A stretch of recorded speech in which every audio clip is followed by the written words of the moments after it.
नमस्कार दोस्तों, मैं डॉक्टर स्वप्निल सागर जैन निरामय होम्योपैथी के अपने इस YouTube चैनल पर आप सभी का बहुत बहुत स्वागत करता हूं। आज मैं आपको बताने वाला हूं कि किन होम्योपैथिक दवाओं का हम इस्तेमाल कर सकते हैं यदि किसी पेशेंट को कब्ज की शिकायत हो गई है। तो सबसे पहले मैं आपको बताता हूं उस मेडिसिन के बारे में जो कि आज की लाइफस्टाइल के कारण डेवलप होने वाले कॉन्स्टिपेशन में सबसे ज्यादा यूजफुल है, और उस मेडिसिन का नाम है दोस्तों नक्स वोमिका।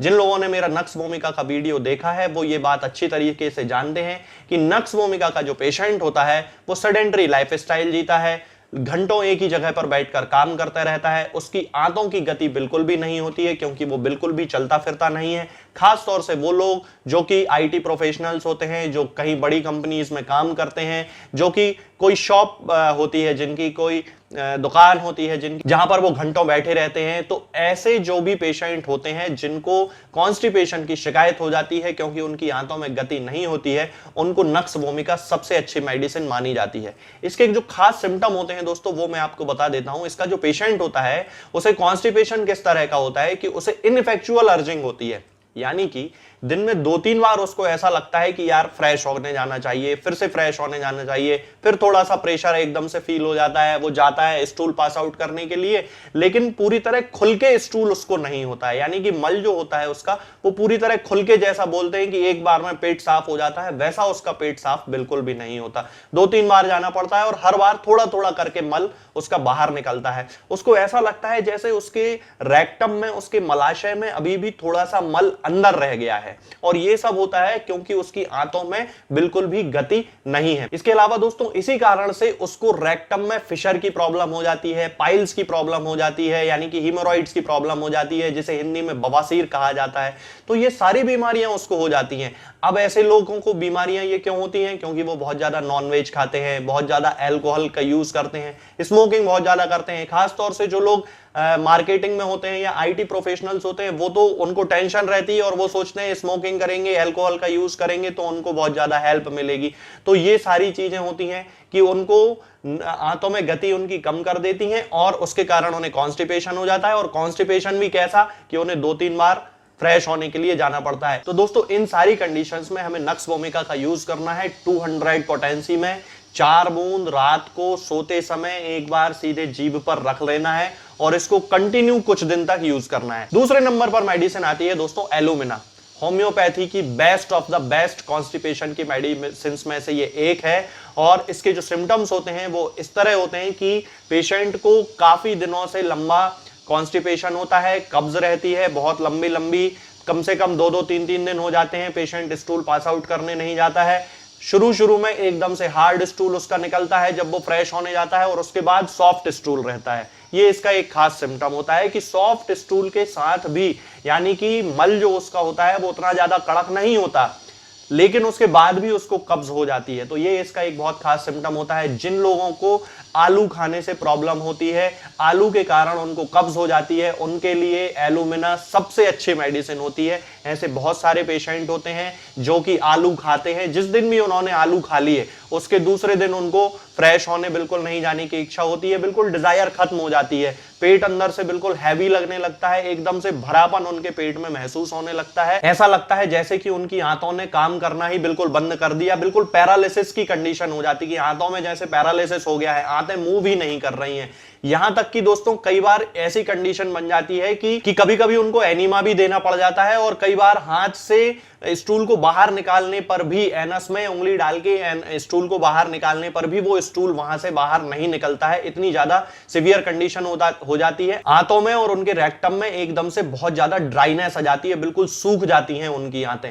तब उस कंडीशन में एलुमिना बहुत अच्छी एक दवाई मानी जाती है। इसका उपयोग करना चाहिए 200 पोटेंसी में, और इसकी 4 बूंद दिन में किसी भी समय जीभ पे रख लेना चाहिए और पेशेंट को कंटिन्यू कुछ दिन तक देना चाहिए। यदि जरूरत पड़ती है तो फिर एलुमिना की पोटेंसी को चेंज करना चाहिए। इसके अलावा दोस्तों इसका एक और बहुत खास सिम्टम होता है कि इसका जो पेशेंट होता है उसे चाकू से बड़ा डर लगता है, यानी कि जब भी वो चाकू देखता है तो उसके मन में अजीब अजीब से विचार आने लगते हैं, जैसे कि सुसाइडल टेंडेंसी के विचार आने लगते हैं। ऐसा लगता है उसको कि वो अपनी नस कोई काट ले, या उसको ऐसा लगता है कि वो किसी का मर्डर कर दे। इस तरह की एक और मेडिसिन होती है जिसमें नीडल से दर्द होता है, उसके बारे में मैं कभी आपसे फिर बात करूंगा। तो एलुमिना का ये भी एक बहुत खास सिम्टम होता है। तो इस तरह हमें एलुमिना को 200 पोटेंसी में जिन लोगों को कब्ज की शिकायत है उसका यूज करना चाहिए।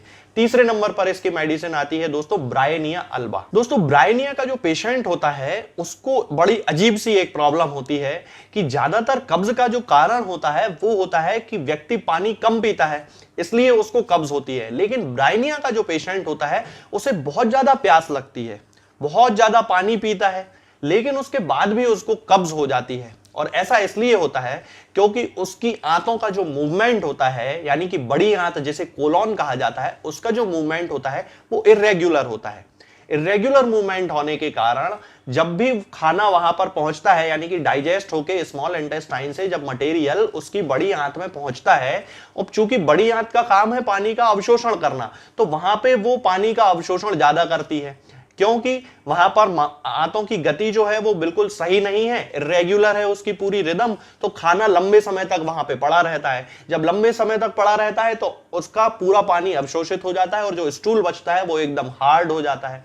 हार्ड हो जाने के कारण ही उसको कॉन्स्टिपेशन की शिकायत होती है, तब भी जबकि वो बहुत ज्यादा पानी पीता है। और इसके कारण उसकी जो रेक्टम होता है, उसका जो मलाशय होता है, वहां पर ड्राइनेस के कारण उसको पाइल्स की शिकायत हो जाती है, हेमरॉइड्स की शिकायत हो जाती है। इसलिए कभी कभी इसके स्टूल जो होता है उसमें ब्लड देखने को मिलता है, यानी कि लैट्रिन के साथ उसको खून आने की शिकायत हो जाती है।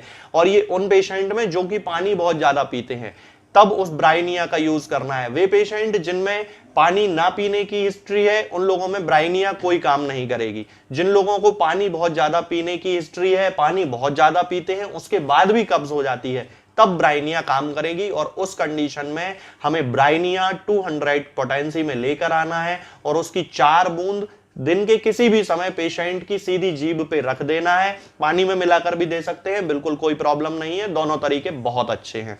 तो इस तरह से कंटिन्यू कुछ दिन तक इस मेडिसिन का यूज करना है। जिन लोगों में पानी अच्छा पीने की हिस्ट्री है फिर भी उनको कब्ज हो जाती है, तो ब्रायनिया उनकी कब्ज को ठीक करने में बहुत ज्यादा उनकी हेल्प करेगी। अगली मेडिसिन आती है दोस्तों ओपियम। ओपियम का जो पेशेंट होता है दोस्तों, होम्योपैथिक मेडिसिनल सिस्टम में सबसे ज्यादा सिवियर कॉन्स्टिपेशन एलुमिना के बाद यदि माना जाता है या एलुमिना के जैसा ही माना जाता है तो वो होता है ओपियम में। इसके जो पेशेंट होते हैं उन्हें सिवियर कॉन्स्टिपेशन की शिकायत होती है, बिल्कुल भी कई कई दिनों तक स्टूल पास आउट करने की इच्छा ही नहीं होती है, और जब भी वो स्टूल पास आउट करते हैं तो लार्ज अमाउंट में ब्लैक कलर का स्टूल उनका होता है, यानी कि उनका जो मल होता है वो काले कलर का होता है, बॉल्स के रूप में होता है, जैसे कि बकरी की जो लैट्रिन होती है उस तरह का उनका स्टूल होता है, एकदम काले रंग का, जिसको शीप डंग बोलते हैं, उसके जैसा स्टूल होता है। बहुत ज्यादा सिवियर कॉन्स्टिपेशन के कारण उनको ऐसा होता है, उनकी आंतों में बिल्कुल भी गति नहीं होती है, और इसी कारण से जब भी वो स्टूल पास आउट करते हैं तो उन्हें रेक्टम में बहुत ज्यादा दर्द उनको होता है, स्टूल उनका रिसीड कर जाता है, यानी कि वापस ऐसा लगता है कि जैसे आंत के अंदर चला गया है, मलाशय से वापस आंत में चला गया है। बहुत ज्यादा तकलीफ उनको होती है, बहुत ज्यादा दर्द उनको होता है। तब उस कंडीशन में दोस्तों हमें ओपियम 1 एम पोटेंसी में लेकर आनी है, और 1 एम पोटेंसी में लेकर उसकी 4 बूंद 8 दिन में एक बार पेशेंट को देनी है। इसके अलावा दोस्तों ओपियम जो होती है वो न्यूबॉर्न जो बच्चे होते हैं, यानी कि नवजात बच्चों के कॉन्स्टिपेशन की भी बहुत अच्छी मेडिसिन होती है। हमें उन बच्चों में इसकी 1 एम पोटेंसी ही यूज करनी है, लेकिन मदर मिल्क में मिलाकर 2 बूंद लेना है, 1 चम्मच मां के दूध में मिलाना है और बच्चे को दे देना है। यदि बच्चा कई कई दिनों तक, यानी कि 7-8 दिन तक स्टूल पास आउट करने नहीं जाता, 2-3 दिन तक स्टूल पास आउट करने नहीं जाता, और जब भी पास आउट करता है, जब भी मल उसका बाहर निकलता है, तो बकरी के जैसी लैट्रिन उसकी होती है, छोटी छोटी काले कलर की बॉल्स के रूप में उसका स्टूल बाहर निकलता है, बहुत सारा स्टूल इस तरह से उसका निकलता है। तब उस कंडीशन में हम उस बच्चे को, उस नवजात को ओपियम दे सकते हैं।